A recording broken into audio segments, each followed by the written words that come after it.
Kelangkaan BBM di Banda, bensin dijual Rp12.000 hingga Rp20.000 per liter.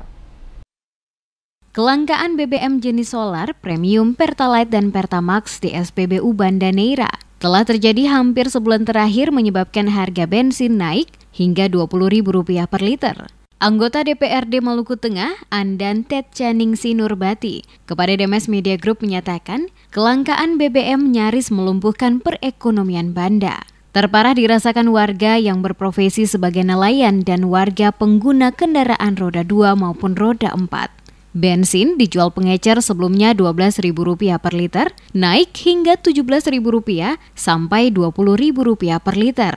Andan mengakui kondisi nelayan di Banda seperti mati suri. Pasalnya, hampir sebulan terakhir, nelayan memilih tidak melaut menangkap ikan karena kelangkaan premium. Menyikapi kelangkaan BBM yang terjadi di wilayah itu, politisi Partai Kebangkitan Bangsa atau PKB meminta pemerintah dan pihak Pertamina secepatnya mengatasi persoalan tersebut sehingga rakyat tidak larut dalam kesulitan mendapatkan BBM. Ia mengaku heran pasukan minyak tanah dari Masohi ke Banda rutin, tetapi masih saja terjadi kelangkaan.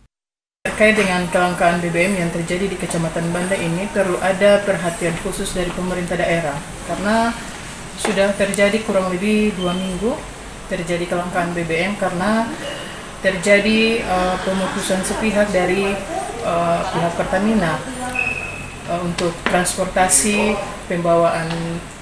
membawakan BBM ke Kecamatan Pulau Banda. Saya berharap ada langkah konkret dari pemerintah daerah bisa mengkomunikasikan secara langsung dengan pihak Pertamina agar kelangkaan BBM di Banda Neira bisa teratasi.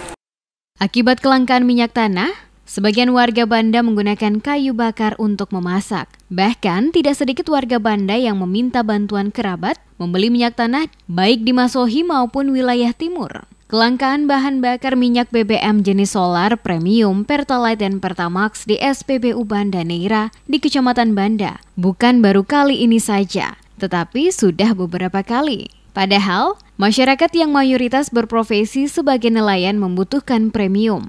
Kelangkaan BBM ini bukan masalah baru. Kondisi ini sudah berlangsung lama, tapi tak mampu diselesaikan oleh pemerintah daerah. Ia berharap pemerintah maupun Pertamina serius melihat persoalan ini.